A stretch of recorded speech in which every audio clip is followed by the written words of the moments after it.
बिस्मिल्लाहिर्रहमानिर्रहीम। अस्सलाम वालेकुम। उम्मीद है आज आप सब खैरियत से होंगे। आज हम अपना कॉर्पोरेट फाइनेंस का थर्ड लेक्चर स्टार्ट करते हैं।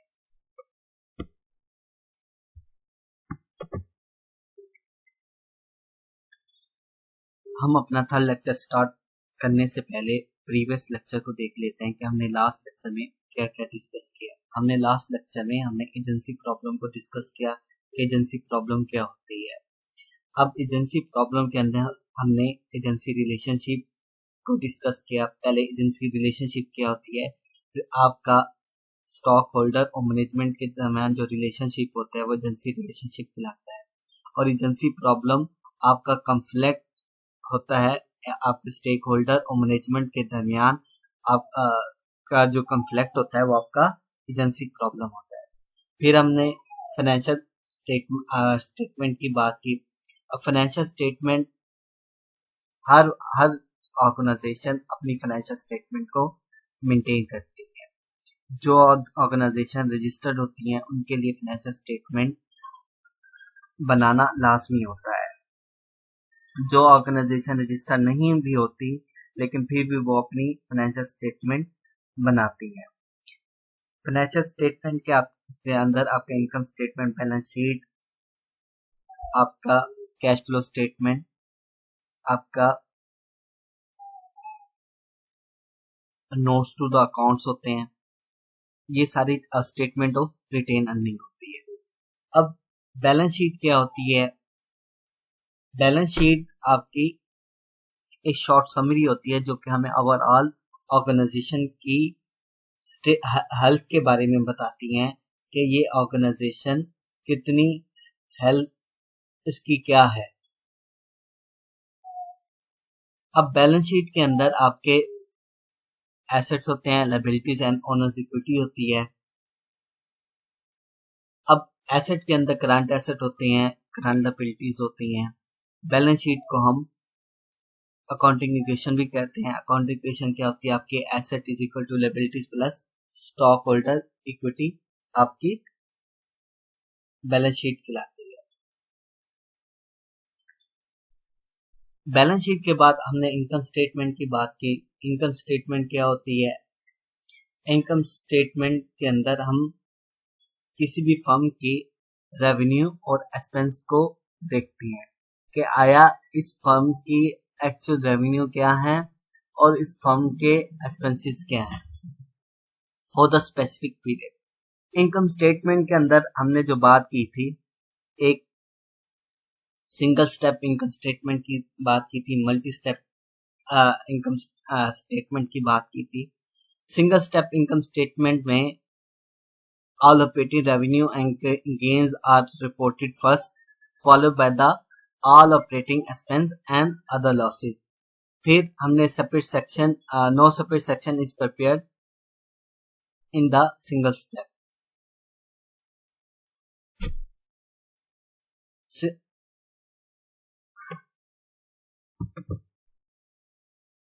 आज के लेक्चर में हम क्या क्या सीखेंगे? आज के लेक्चर में हम कैश फ्लो फ्रॉम एसेट्स को डिस्कस करेंगे, cash flow from creditors and stake holders को, स्टॉक होल्डर्स को डिस्कस करेंगे। ऑपरेटिंग कैश फ्लो को डिस्कस करेंगे, फाइनेंसिंग कैश फ्लो को डिस्कस करेंगे और इन्वेस्टिंग कैश फ्लो को हम डिस्कस करेंगे आज के लेक्चर। अब सबसे पहले कैश फ्लो क्या होता है?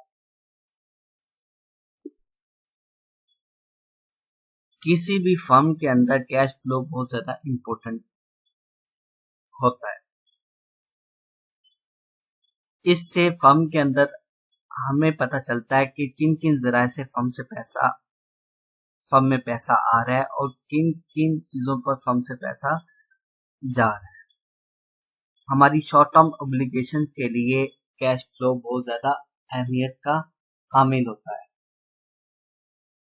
अब इसके एग्जांपल एक हम वाटर टैंक की तरह है। वाटर टैंक में क्या आता है कि हम देखते हैं कि किन किन जराए से टैंक के अंदर पानी आ रहा है और किन किन जरिए से टैंक से पानी जा रहा है। तो कैश फ्लो के अंदर भी हम यही देखते हैं कि किन किन चीजों से हमारा पैसे आ रहे हैं और किन किन चीजों के जरिए हमारे पैसे ऑर्गेनाइजेशन के जा रहे हैं।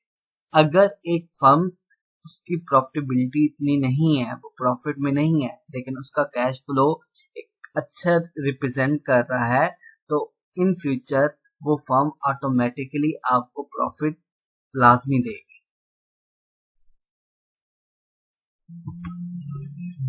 अब cash flow to creditors and stock holders. अब जितने भी क्रेडिटर्स होते हैं, पहले तो क्रेडिटर्स क्या होते हैं, जिनसे हम पैसा लेते हैं, जिनका इंटरेस्ट होता है कि वो कंपनी में इन्वेस्टमेंट करें या हम उनसे बारो कर सकें, और स्टॉक होल्डर्स जो कंपनी में पैसा लगा चुके होते हैं, ये सब के सब अहमियत के हामिल होते हैं। अब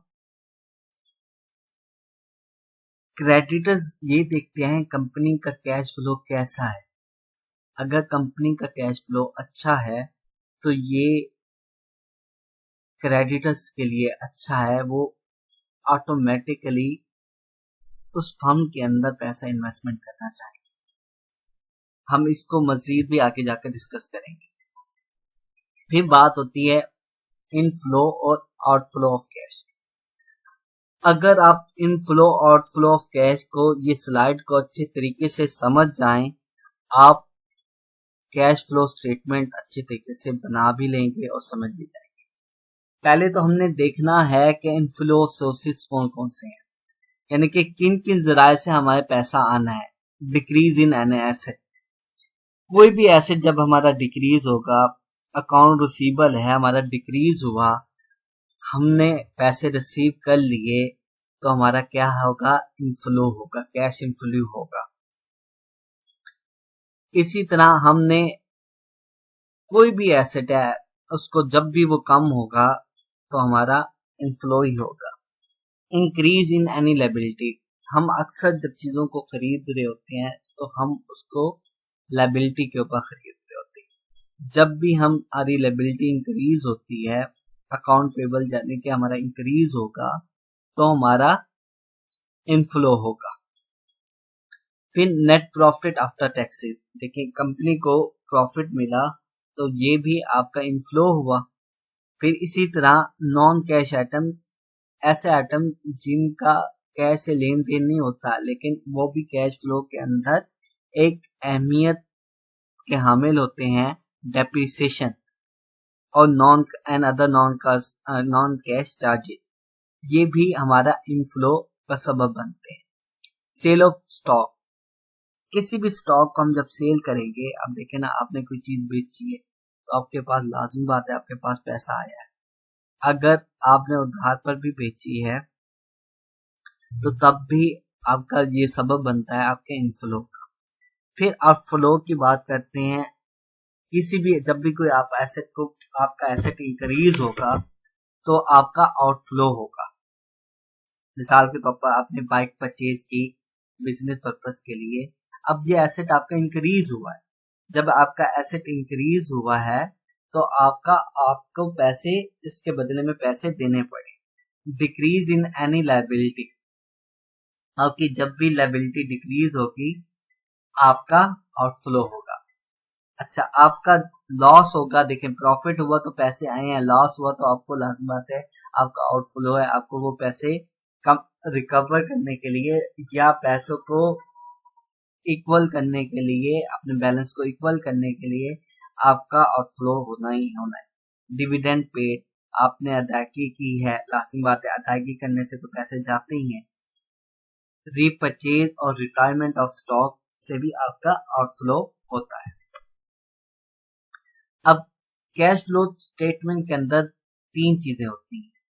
सबसे पहले ऑपरेटिंग एक्टिविटीज होती है, फिर आपकी इन्वेस्टिंग एक्टिविटीज होती है, फिर आपकी फाइनेंसिंग एक्टिविटीज होती है। इन तीनों चीजों के बगैर आपकी कैश फ्लो स्टेटमेंट कंप्लीट नहीं हो सकती। जब भी आप कैश फ्लो स्टेटमेंट बनाएंगे, कैश फ्लो स्टेटमेंट में ये तीनों चीजों का होना लाजमी है।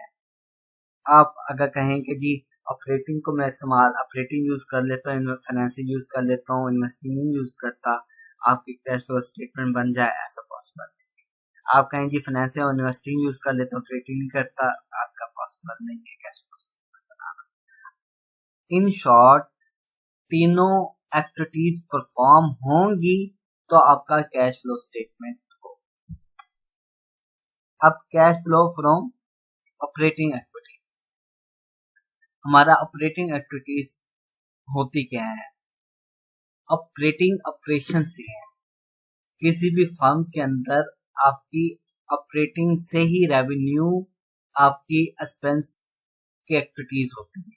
अगर ऑपरेशन नहीं होंगे, ऑपरेशन एक्टिविटीज नहीं होगी, प्रोडक्टिविटी नहीं प्रोड्यूस बनेगी, तो आपकी ऑपरेटिंग एक्टिविटीज नहीं होगी। तो यही बात की गई है कि operating activities are the main revenue generating activities of an enterprise. As such, they include cash flow from those transactions and events which enter into ascertainment of net profit or loss of the enterprise. फिर अब operative activities में किन किन चीजों से inflow होगा, ये आप इसको चीज को समझ लें तो आप आसानी से समझ जाएंगे। कैश सेल होगा, आपका इन्फ्लो होगा। रिसीव फ्रॉम डेटर होगा तो आपका इनफ्लो होगा। कमीशन एंड फीस हो गया तो आपका इनफ्लो होगा। रॉयल्टी होगी तो आपका कैश इनफ्लो होगा। अब आउटफ्लो क्या होगा? कैश परचेजेस, आप कोई चीज परचेज करेंगे, आपका आउटफ्लो होगा। आप क्रेडिटर्स को पेमेंट करेंगे, आपका आउटफ्लो होगा। आपके ऑपरेटिंग एक्सपेंसेस होंगे, वो आपके आउटफ्लो होंगे। पेमेंट ऑफ वेजेस होंगे, आपके आउटफ्लो होगा। इनकम टैक्स होगा, वो आपका आउटफ्लो होगा। मैन्युफैक्चरिंग एक्सपेंसेस होंगे, वो आपके आउटफ्लो होंगे। Cash flow from investing activities. अब ऑपरेटिंग एक्टिविटीज के बाद जो हमारा अगला एक्टिविटीज आती हैं वो इन्वेस्टिंग आती है। हमें इस बात का भी ख्याल रखना है कि ये तीनों एक्टिविटीज एक सीक्वेंस फॉर्म में होती हैं। बगैर किसी सीक्वेंस फॉर्म के ये एक्टिविटीज वर्क नहीं करती।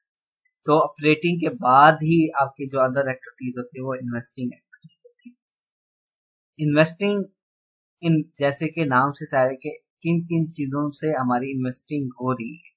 तो investing include activities include the purchase and sale of long term assets such as land, building, plant and machinery etcetera not held for resale purpose. अब एक बात याद रखनी चाहिए कि वो चीज जो रीसेल पर्पस के लिए ना खरीदी जाए वो हमारी इन्वेस्टिंग एक्टिविटीज में आती है। रीसेल पर्पस के लिए हम क्या चीज खरीदते हैं? जिस चीज का हमारा बिजनेस होता है, वो हम जब चीज परचेज करते हैं तो हमारी रीसेल पर्पस के लिए होती हैं। तो उसको परचेजेस, गुड्स अकाउंट और मैन्युफैक्चरिंग अकाउंट की कैटेगरी में हम क्लासिफाई करते हैं। These activities also include the purchase and sale of such investments which are not included in the cash equivalent. Cash flow from investing in activities discloses the expenditures incurred for resources intended to generate future income and cash flow. अब हम classify करते हैं किन किन चीजों से investing activity से हमारा कैश इनफ्लो होता है और कैश आउटफ्लो होता है।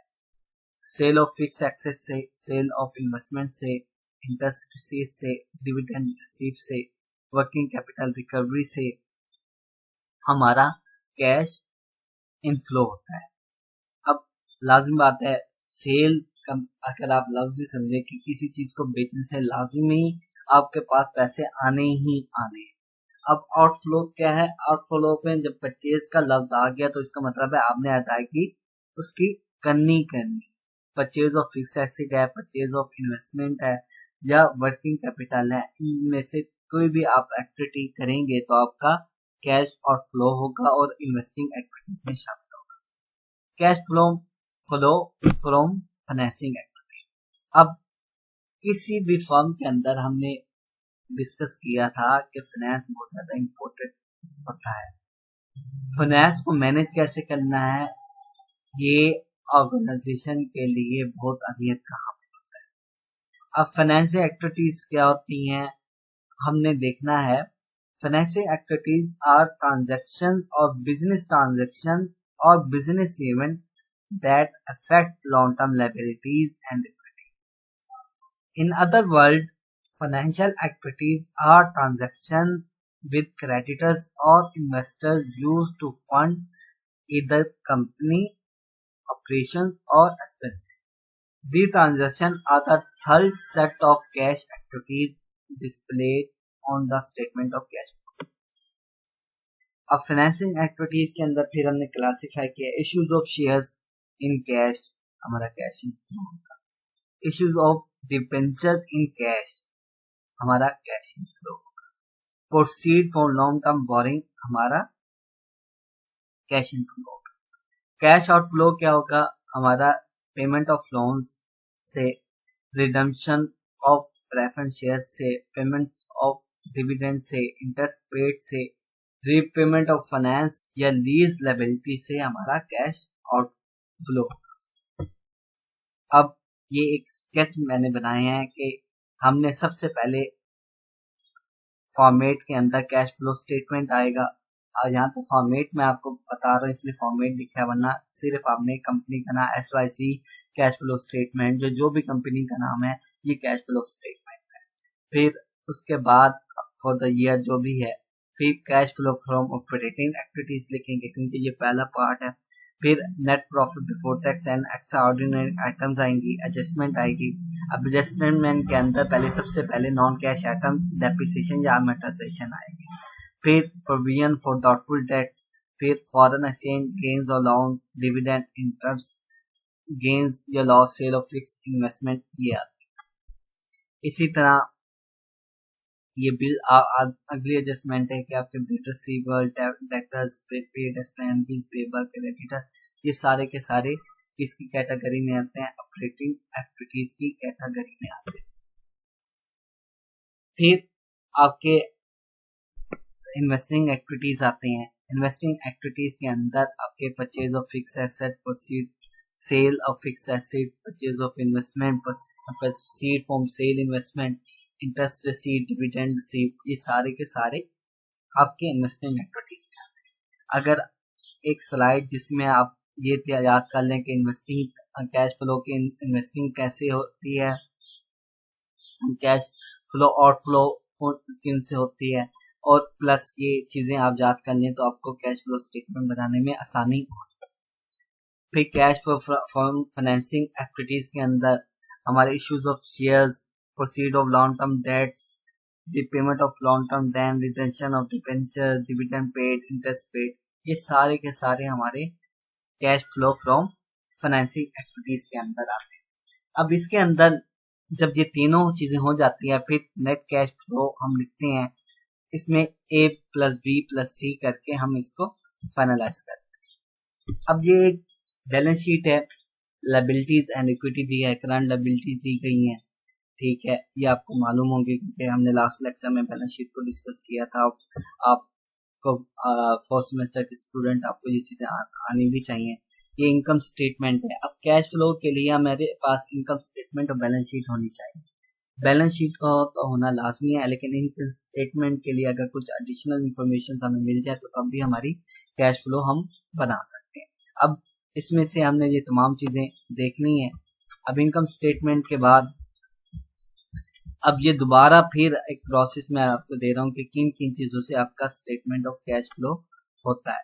आपका ऑपरेटिंग एक्टिविटीज के अंदर नेट इनकम आपका inflow, depreciation inflow, decrease in current asset आपका inflow, increase in account payable आपका इनफ्लो, आपका outflow and increase in current asset, decrease in account payable. Investment activities के अंदर एंडिंग फिक्स एसेट, ठीक है, प्लस का मतलब इनफ्लो, माइनस का मतलब बिगिनिंग फिक्स एसेट, डेप्रिसिएशन, ठीक है। फाइनेंसिंग एक्टिविटीज के अंदर decrease in notes payable, increase in notes payable, decrease in long term debt, increase in long term debt, increase in common stock, dividend paid, ये सारे के सारे आपका ऑपरेटिंग एक्टिविटी। अब प्रीवियस इनकम स्टेटमेंट को देखते हुए, बैलेंस शीट को देखते हुए ये एक क्वेश्चन सॉल्व किया है कि आपकी सबसे पहले ऑपरेटिंग एक्टिविटी, ये नेट इनकम, ये डेप्रिसिएशन। अब ये सारा का सारा वैल्यू हमने ये पीछे आपकी देखें, हमारी नेट इनकम 126 है, डेप्रिसिएशन 30,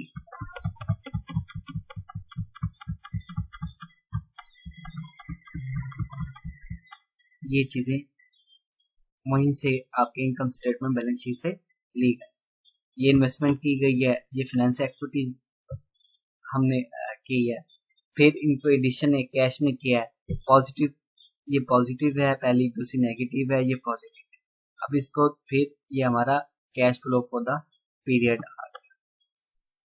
ये आपका फिर एक क्वेश्चन है, एडिशनल इंफॉर्मेशन है।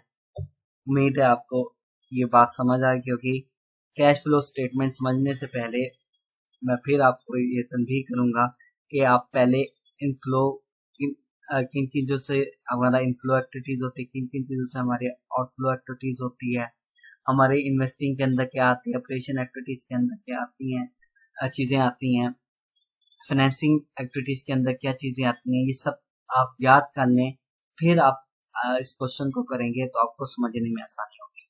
अगर आप इन्वेस्टिंग और फाइनेंसिंग और ऑपरेशन एक्टिविटीज के अंदर क्या क्या चीजें आती है और किन किन चीजों से इनफ्लो या आउटफ्लो होते हैं, ये भी अंडरस्टैंड ना कर पाए, आपको अच्छी तरीके से ना आती होंगी, तो आपको ये समझने में बहुत मुश्किल हो। अपना ख्याल रखिएगा।